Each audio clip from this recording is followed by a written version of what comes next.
আসসালামু আলাইকুম। অপরাহ্নে সকলকে স্বাগতম। আমাদের এই প্লেলিস্টে চলতরিৎ নিয়ে কথা বলবো। আর এই প্লেলিস্ট হবে মূলত হচ্ছে এইচএসসি 2028 এর পরীক্ষার্থীদের জন্যই। তো এইটা হচ্ছে তোমাদের জন্য স্পেশাল একটা প্লেলিস্ট। তো এটা কেন তোমাদের জন্যই স্পেশাল এটা নিয়ে একটু কথা বলার আগে আমরা হচ্ছে তড়িতের একটু সিলেবাসটা নিয়ে কথা বলি। তোমাদের নবম দশম আর হচ্ছে একাদশ দ্বাদশে তড়িতের সিলেবাসটা কেমন।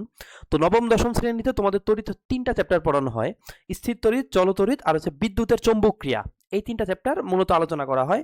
আর একাদশ দ্বাদশে তড়িতের হচ্ছে টোটাল 4টা চ্যাপ্টার, স্থির তড়িৎ, চলতড়িৎ, তড়িৎ প্রবাহের চৌম্বক ক্রিয়া চৌম্বকত্ব, আর একটা হচ্ছে তড়িৎ চৌম্বকীয় আবেশ ও পরিবর্তী প্রবাহ। তো একাদশ দ্বাদশের এই চ্যাপ্টারগুলো হচ্ছে এসএসসির চ্যাপ্টার থেকে একটু আপডেট, মানে তোমার একাদশ দ্বাদশের এই চ্যাপ্টারগুলো পড়ার জন্য তোমাকে ধরেই নেওয়া হয়, বা টিচার যখন পড়াবেন তোমাকে বা তোমার বইতে যখন আলোচনা করা হবে তোমাকে ধরেই নেওয়া হবে তুমি 9-10-এর কনসেপ্টটা জানো। 9-10-এর কনসেপ্ট জানার পরে তারপরে হচ্ছে তোমার একাদশ দ্বাদশ এই চ্যাপ্টারগুলো পড়ানো হবে। তো এই 9-10-এ তুমি স্থিরতরী যেটা পড়ছো এখানে তার থেকে আপডেটটা পড়ানো হবে, বা 9-10-এ তুমি চলতরী যেটা আলোচনা করা হয় তার আপডেটটা এখানে পড়ানো হয়। সো তুমি অনলাইনে যত ক্লাস দেখবা বা হচ্ছে তোমার কলেজ বলো বা তোমার বই বলো, সব জায়গায় তোমাকে ধরেই নেওয়া হয়েছে তুমি এসএসসিতে চলতরিৎ পড়ে আসছো, বা এসএসসিতে তোমাকে চলতরিতের একটা বেসিক আইডিয়া দেওয়া হয়েছে। কিন্তু তোমরা যারা এসএসসি দিছো, এসএসসি হচ্ছে 26 ব্যাচ, আর তোমরা 2028 হচ্ছে এইচএসসি দিবা। এইচএসসি দিবা হচ্ছে তুমি 2028-এ। তোমার এসএসসিতে কিন্তু এই চলতরিতের এই চ্যাপ্টারটা পড়ানো হয় নাই, শর্ট সিলেবাসে চলতরিতের এই চ্যাপ্টারটা ছিল না। ক্লিয়ার? সো চলতরিৎ তুমি একদমই তোমাকে কিছুই পড়ানো হয় নাই। বাট তুমি তুমি যখন এইচএসসিতে এসে চলতরিৎটা পড়বা, তোমাকে বইতে এমনভাবে আলোচনা করা আছে, বা তোমাকে অনলাইনে তোমার যত ক্লাস আছে, বা তোমার কলেজের টিচারও তোমাকে ধরেই নিবে যে তুমি এসএসসির চলতরিৎটা পড়ে আসছো। তো তোমার কিন্তু এখানে ব্যাপক একটা ঝামেলা পোহাইতে হবে যে তুমি চলতরিৎ কিছুই জানো না, জেনারেল সূত্রগুলোও তুমি হয়তো বা জানো না। যারা একটু আপডেট তারা বাদে জেনারেল সূত্রগুলোও হয়তো বা জানো না, কিন্তু তোমাকে এখানে ধরেই নেওয়া হচ্ছে তুমি চলতরিৎ পারো বা পড়ে আসছো।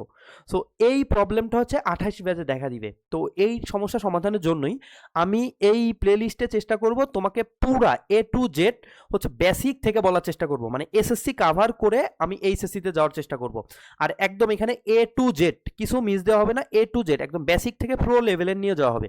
সো তুমি পুরা প্লেলিস্টটা কমপ্লিট করলে তুমি একদম জিরো বেসিক থেকে তুমি ইঞ্জিনিয়ারিং বলো বা বুয়েট বলো সেই পর্যন্ত আমি তোমাকে নিয়ে যাওয়ার চেষ্টা করব, বা সেই পর্যন্ত বেসিকে যতগুলা দেওয়ার চেষ্টা করা যায় সবগুলা দেওয়ার চেষ্টা করব। তো আমরা ক্লাসটি শুরু করি। আর এই ক্লাসগুলো একটু বড় হইতে পারে, সো সকলে ধৈর্য ধরে দেখার জন্য অনুরোধ করা হলো। আর যারা আমাদের চ্যানেলে নতুন তারা অবশ্যই আমাদের চ্যানেলটাকে সাবস্ক্রাইব করে রাখবে।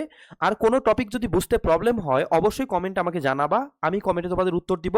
এরপরে যদি দেখা গেছে কমেন্টে তুমি কমেন্ট করছো বাট আমার উত্তর দিতে একটু দেরি হচ্ছে, তুমি চাইলে আমার সাথে যোগাযোগ করার জন্য আমাকে মেসেজ দিতে পারো। এই ভিডিওর ডিসক্রিপশন বক্সে আমাদের ফেসবুক পেজের লিঙ্কটা দেওয়া থাকবে, তুমি সেখানে আমার সাথে যোগাযোগ করতে পারবা।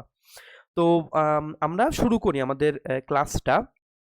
প্রথমে হচ্ছে তড়িতের ধারণা। তো তড়িৎ জিনিসটা কি, আমরা এটা নিয়ে একটু কথা বলার আগে আমরা একটু আধান নিয়ে কথা বলি, যেটা হচ্ছে স্থির তড়িতের পার্ট। তো আমি এখানে একটু আধান নিয়ে কথা বলি। মনে করো যে কোনো একটা পদার্থ, এই একটা পদার্থ হচ্ছে কি মানে স্থায়ী কণিকার মধ্যে 3টা স্থায়ী কণিকা দিয়ে গঠিত হয়, ইলেকট্রন, প্রোটন, নিউট্রন। তো পরমাণুর আমরা রাদারফোর্ড পরমাণু মডেল অনুযায়ী জানি পরমাণুর কেন্দ্রস্থলে একদম কেন্দ্রস্থলে থাকে হচ্ছে তোমার নিউক্লিয়াস। আর জেনারেল অবস্থায় কোনো একটা পরমাণুতে যতগুলা ইলেকট্রন থাকে ঠিক ততগুলাই প্রোটন থাকে, মানে যতগুলা নেগেটিভ চার্জ থাকে ততগুলাই পজিটিভ চার্জ থাকে। সো আমি যদি বলি একটা পরমাণুতে 2টা নেগেটিভ চার্জ আছে তাহলে 2টা পজিটিভ চার্জ থাকবে। তাহলে জেনারেল ভাবে একটা পরমাণু হচ্ছে নিউট্রাল থাকে, স্বাভাবিক অবস্থায় কোনো চার্জ থাকে না, একদম নিউট্রাল থাকে। সো একটা পরমাণুতে যদি তোমার 4টা হচ্ছে নেগেটিভ চার্জ থাকে, মানে 4টা ইলেকট্রন থাকে, তাহলে 4টা হচ্ছে প্রোটন থাকবে বা পজিটিভ চার্জ থাকবে। এটা হচ্ছে একদম জেনারেল কেস। এখন এই পরমাণুকে যদি আরেকটা পরমাণু সংস্পর্শে নেওয়া হয়, দেখা গেছে এই পরমাণু থেকে ইলেকট্রন চলে যাইতে পারে, দেখা গেছে একটা ইলেকট্রন এখান থেকে চলে গেছে, এই ইলেকট্রনটা নাই। তাহলে এবার কি হলো দেখো তো, এখানে হচ্ছে নেগেটিভ চার্জ আছে 3টা, পজিটিভ চার্জ আছে 4টা, মানে একটা নেগেটিভ চার্জ কম আছে। তার মানে কি এখানে একটা ইলেকট্রনের ঘাটতি আছে। সো আমি বলতে পারি এই পরমাণুটা হচ্ছে একটা ইলেকট্রনের সমপরিমাণে চার্জে চার্জিত হইল। সো একটা ইলেকট্রন যখন চলে গেছে পরমাণুটা হয়েছে কি পজিটিভ প্লাস, এবার কত চার্জ, একটা ইলেকট্রনের চার্জ। তাহলে আমরা জানি একটা ইলেকট্রনের চার্জ কত, 1.6 ইন্টু 10⁻⁹ কুলম। সো কোনো পরমাণু থেকে একটা ইলেকট্রন চলে গেলে আমি বলতে পারি সেই পরমাণুটা হচ্ছে প্লাস 1.6 ইন্টু 10⁻⁹ কুলম চার্জে চার্জিত হয়। বা কোনো একটা পরমাণুর ভিতর, আমি যদি বলি কোনো একটা পরমাণুর ভিতর একটা ইলেকট্রন বাইরে থেকে চলে আসছে, তাহলে একটা ইলেকট্রন, এটাই চিন্তা করো, মনে করো এখানে জেনারেল অবস্থায় ছিল হচ্ছে তোমার কয়টা, 4টা ইলেকট্রন আর 4টা প্রোটন। এবার যদি বাইরে থেকে আরেকটা ইলেকট্রনের মধ্যে চলে আসে, তাহলে কি হলো দেখো, তোমার ইলেকট্রন চলে আসছে কয়টা, 1 2 3 4, এই 5টা ইলেকট্রন, ইলেকট্রন হচ্ছে 5টা, বাট প্রোটন বা পজিটিভ চার্জ কয়টা, পজিটিভ চার্জ হচ্ছে 4টা। তাহলে আমি কি বলতে পারি, একটা ইলেকট্রন বেশি আছে। তাহলে আমি যদি বলি সামগ্রিকভাবে এই বড় পরমাণুটার চার্জ কত, তুমি আমাকে উত্তর দিবা ভাই একটা ইলেকট্রনের চার্জ। এবার দেখি চার্জের প্রকৃতি, দেখি এখানে চার্জের প্রকৃতি কি, পজিটিভ হচ্ছে 4টা আর নেগেটিভ হচ্ছে 5টা, তাহলে আমি বলি নেগেটিভটা বেশি, এই যে সেই নেগেটিভ। এবার কি পরিমাণে চার্জ, একটার ইলেকট্রনের পরিমাণের চার্জ, তাহলে একটা ইলেকট্রন কত, 1.6 ইন্টু 10⁻⁹ কুলম। তো এইভাবে হচ্ছে চার্জিত হয়। কোনো পরমাণু থেকে যদি ইলেকট্রন চলে যায়, সেটা হচ্ছে ধনাত্মক চার্জে চার্জিত হয়, সেই একটার ইলেকট্রন পরিমাণে চার্জ। আর যদি কোনো পরমাণুর মধ্যে ইলেকট্রন চলে আসে, তাহলে হচ্ছে সেটা নেগেটিভ চার্জে চার্জিত হয়, বা একটা ইলেকট্রনের সমপরিমাণ চার্জে চার্জিত হয়। তো দুইটা ইলেকট্রন আসলে নেগেটিভ ইন্টু দুইটা ইলেকট্রনের চার্জ, তার মানে এখানে একটা 2 গুণ হবে, 3টা আসলে 3 গুণ হবে, এইভাবে হচ্ছে চার্জিত হয়। সো আমি বলতে পারি হচ্ছে কোনো একটা পরমাণু, এই পরমাণুতে 5 কুলম চার্জ চার্জিত হয়েছে। তো তুমি এবার বলতে পারবে যে 5 কুলম কিভাবে চার্জিত হয়েছে, মানে 5 কুলমের সমপরিমাণে ইলেকট্রন এখানে ঘাটতি বা কম আছে বা বেশি আছে, তার মানে এটা হচ্ছে পজিটিভ, +5, তার মানে কি এখানে ইলেকট্রনের ঘাটতি আছে। সো +5 কুলমের সমপরিমাণে ইলেকট্রন এখান থেকে চলে গেছে। ওকে, মোটামুটি এটা হচ্ছে চার্জের ধারণা, যেটা তোমাদের স্থির তড়িতে পড়ানো হয়েছে বা 9-10-এও এগুলো নিয়ে একটু আলোচনা করা হয়েছে। তো এইখানে আমি আরেকটা জিনিস বলবো যে চার্জ মানে হচ্ছে, মানে কোন একটা পরমাণুকে চার্জিত করা মানে হচ্ছে সেখানে হচ্ছে বিভব সৃষ্টি করা। ক্লিয়ার? এই বিভব কি, এটাও তুমি 9-10-এ পড়ছো। মানে এটা আমরা আবার এই মানে চলতরিতেরই, সরি, একাদশ দ্বাদশেরই স্থির তড়িতে আবার পড়বো বিভব। তো কোন একটা মানে পরমাণু, এই যে একটা পরমাণু, এ পরমাণুকে চার্জিত করা মানে হচ্ছে এটাকে বিভব সৃষ্টি করা, এই পরমাণুর একটা বিভব সৃষ্টি করা। সো এ পরমাণুকে চার্জিত করলাম, আবার মনে করো এখানে বি আর একটা পরমাণু, এইটাকে তুমি চার্জিত করছো, তার মানে এ আর বি কে তুমি বিভবে মানে বিভব ক্রিয়েট করছো। এ পরমাণুতে বিভব ক্রিয়েট করছো, বি পরমাণুতে বিভব ক্রিয়েট করছো। সো এ পরমাণুর বিভবকে আমি বলতে পারি ভিএ, আর বি পরমাণুর বিভবকে বলতে পারি ভিভি।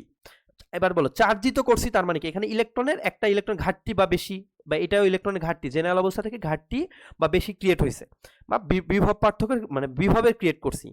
এখন যদি দেখা গেছে ভিএ মানে এ পরমাণুর বিভব is not is equal to B পরমাণুর বিভব, তার মানে দুইটা পরমাণুর বিভব যদি সমান না হয়, তাহলে আমি কি বলতে পারি, এদের মধ্যে একটা বিভবের পার্থক্য আছে। তো আমি তোমাকে বললাম এইখানে বিভব হচ্ছে মনে করো 10 ভোল্ট, আর এই বিতে বিভব হচ্ছে মনে করো, আমি তোমাকে বললাম 15 ভোল্ট। তার মানে কি এ এর বিভব মানে ভিএ আর হচ্ছে তোমার ভিভি, এই দুটো হচ্ছে সমান না, সমান না, তার মানে কি এদের একটা বিভবের সৃষ্টি হয়েছে।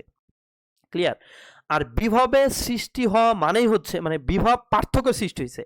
আর এখন যদি বিভব পার্থক্য থাকে, এখানে যদি আমি একটা পরিবাহী তার দ্বারা যুক্ত করি, মনে করো এখানে একটা পরিবাহী তার দ্বারা যুক্ত করছি। পরিবাহী তার কি, যেখান দিয়ে হচ্ছে বিদ্যুৎ পরিবহন হইতে পারে বা যেখান দিয়ে আধান পরিবাহিত হইতে পারে, যদি তার দিয়ে যুক্ত করি, তখন কি হবে, এদের মধ্য দিয়ে ইলেকট্রনগুলা বা এই পরিবাহীর মধ্যে যে অসংখ্য মুক্ত ইলেকট্রন থাকে, সেই মুক্ত ইলেকট্রনগুলা মুভ করা শুরু করবে। মুক্ত ইলেকট্রনগুলা কি করবে, মুভ করা শুরু করবে বা চলাচল শুরু করবে, হয় এ থেকে বির দিকে যাবে বা বি থেকে এর দিকে যাবে।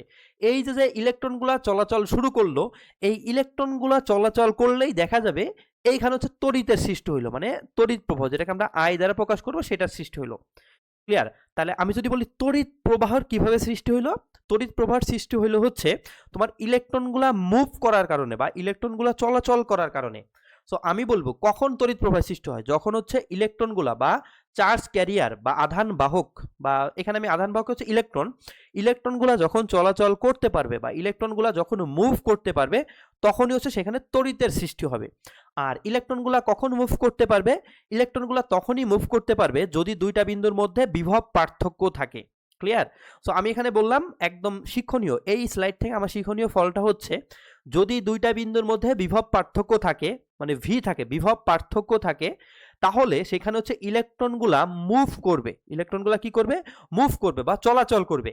আর ইলেকট্রন যখনই মুভ করবে, সেখানে হচ্ছে তড়িৎ প্রবাহের বা ইলেকট্রিসিটি সৃষ্টি হবে।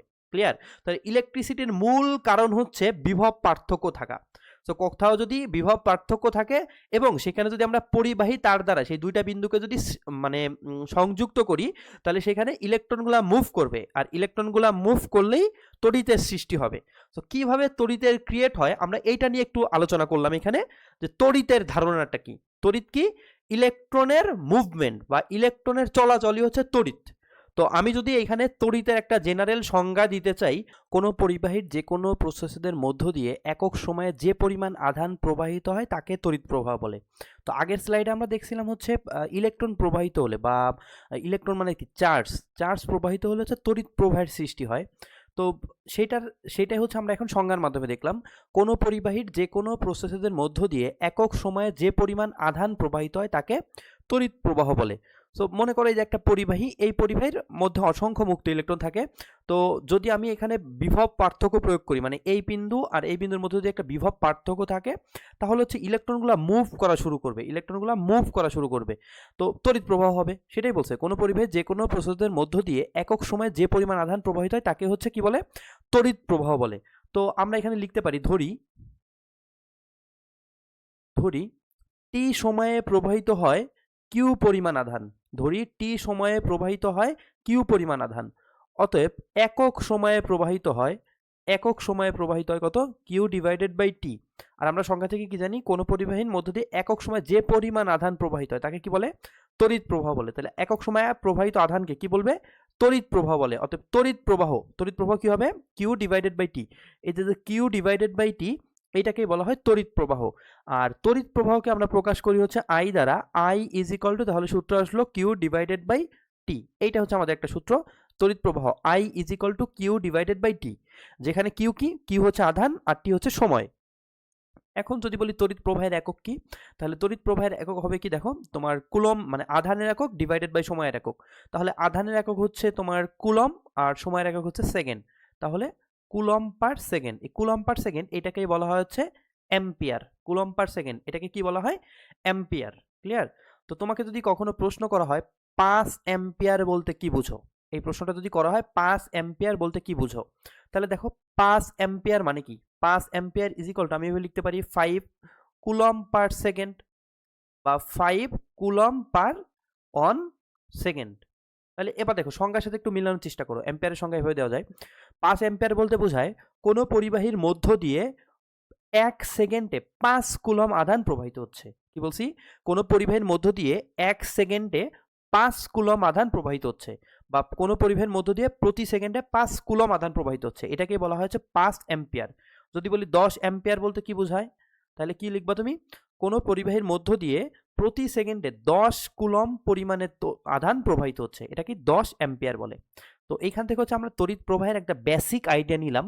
তো এখান থেকে শিক্ষণ ফল হচ্ছে তড়িৎ প্রবাহ সৃষ্টি হবে বিভবের কারণে। বিভব থাকলে ইলেকট্রন মুভ করবে, ইলেকট্রন মুভ করলে তড়িৎ প্রবাহের সৃষ্টি হবে। আর হচ্ছে মানে আধানের সাথে তড়িৎ প্রবাহের সম্পর্ক কিউ ইজ বা I is equal to Q divided by T. তো আমরা এখান থেকে এই পার্টটুকু শিখলাম। তো এরপরে হচ্ছে আমরা শিখব কি পরিমাণে বিভবের জন্য কি পরিমাণে তড়িতের সৃষ্টি হয়, মানে বিভবের সাথে তড়িৎ প্রবাহের আয়ের সম্পর্ক কি, সেটা আমরা এরপরের স্লাইডেই দেখব। তো ওইটা হচ্ছে আমাদের ওহমের সূত্র। আচ্ছা, তো ওহমের সূত্র পড়ার আগে আমরা হচ্ছে তড়িৎ প্রবাহের দিকটা নিয়ে একটু আলোচনা করা দরকার। তো আমরা এখন তড়িৎ প্রবাহের দিক নিয়ে একটু আলোচনা করি। তো আমরা একটা ব্যাটারির সাইন যদি দেখি, বা একটা ব্যাটারি বা কোষকে হচ্ছে তোমার জেনারেলি হচ্ছে এইভাবে প্রকাশ করব। আমরা সব সাইনগুলো দেখব, কোনটা বর্তনীতে কোনটাকে কিভাবে প্রকাশ করে এটা দেখব। তো এইটা হচ্ছে একটা জেনারেল মানে কোষ বা ব্যাটারির সাইন, মনে করো একটা জেনারেল ব্যাটারি। তো এই যে বড় প্রান্ত, এইটা হচ্ছে ধনাত্মক চার্জে চার্জিত, আর যেটা ঋণাত্মক এটা হচ্ছে ঋণাত্মক প্রান্ত। যে ছোট এটা হচ্ছে ঋণাত্মক প্রান্ত। তো এইটাকে বলে, এই বড় প্রান্তকে বলে হচ্ছে হাই ভোল্টেজ, আর এটাকে বলে হচ্ছে, এই ছোটটা বলে হচ্ছে লো ভোল্টেজ বা নিম্ন ভোল্টেজ। তো এটা হচ্ছে উচ্চ বিভব আর এটা হচ্ছে নিম্ন বিভব। এই বড়টা হচ্ছে উচ্চ বিভব আর ছোটটা হচ্ছে নিম্ন বিভব।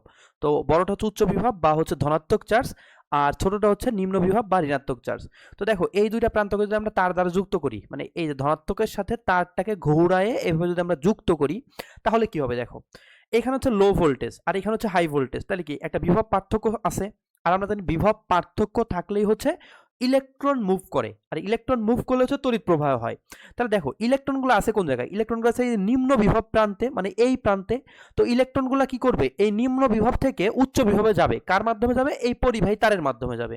তো ইলেকট্রনগুলো কি করবে, এই তার দিয়ে ইলেকট্রনগুলো কি এইদিকে মুভ করবে না, ইলেকট্রনগুলো তার দিয়ে এইদিকে মুভ করবে, এদিকে হচ্ছে ইলেকট্রনগুলো মুভ করবে, এই অনেক অনেক ইলেকট্রন এদিকে মুভ করবে, ইলেকট্রন মুভ করে এই ধনাত্মক প্রান্তে প্রবেশ করবে। তাহলে দেখো ইলেকট্রন বেরোবে কি, ইলেকট্রন বেরোবে হচ্ছে নিম্ন প্রান্ত থেকে বা নিম্ন ভোল্টেজ থেকে হাই ভোল্টেজের দিকে ইলেকট্রন মুভ করবে। তো আমি যদি ইলেকট্রন মুভমেন্টের দিক বলি, তোমার ইলেকট্রন মুভমেন্টের দিক হবে, ইলেকট্রন মুভমেন্টের দিক হবে হচ্ছে লো ভোল্টেজ থেকে কোন দিকে, হাই ভোল্টেজের দিকে। ইলেকট্রন মুভ করবে ব্যাটারির নিম্ন বিভব থেকে উচ্চ বিভবের দিকে। আর ইলেকট্রন যেদিকে মুভ করবে তড়িৎ প্রবাহিত হবে তার বিপরীত দিকে। তাহলে ইলেকট্রন মুভ করতেছিল এই দিকে, এদিকে হচ্ছে ইলেকট্রন মুভ করতেছে, তাহলে তড়িৎ প্রবাহিত হবে কোন দিকে, তার বিপরীত দিকে, আই। তাহলে ইলেকট্রন প্রবাহ হবে হচ্ছে বললাম এই দিকে, তাহলে তড়িৎ প্রবাহ কি এই দিকে হবে না, মানে এইটা হচ্ছে তড়িতের দিক। তাহলে আমি যদি বলি তড়িৎ কোন দিকে প্রবাহিত হবে, তড়িৎ প্রবাহিত হবে হচ্ছে দেখো এই পজিটিভ প্রান্ত থেকে কি এইদিকে ঘুরে এই নেগেটিভ প্রান্তে প্রবেশ করবে। তাহলে পজিটিভ প্রান্তকে আমরা কি বলছি, উচ্চ বিভব। তাহলে তড়িৎ প্রবাহিত হবে উচ্চ বিভব থেকে নিম্ন বিভবের দিকে। তাহলে তড়িৎ প্রবাহিত হবে হচ্ছে তোমার হাই ভোল্টেজ থেকে লো ভোল্টেজের দিকে। তাহলে এখান থেকে আমরা তড়িৎ প্রবাহ আর হচ্ছে ঋণাত্মক আধান প্রবাহের দিকটা দেখলাম। তো আমরা যদি বলি তড়িৎ কোন দিকে প্রবাহিত হবে, তড়িৎ প্রবাহ হবে হচ্ছে উচ্চ ভোল্টেজ থেকে নিম্ন ভোল্টেজের দিকে, আর ইলেকট্রন প্রবাহিত হবে হচ্ছে ব্যাটারি নিম্ন ভোল্টেজ থেকে উচ্চ ভোল্টেজের দিকে। তো এইটাই দেখলাম। এরপরে হচ্ছে আমরা ওহমের সূত্রটা নিয়ে আলোচনা করি।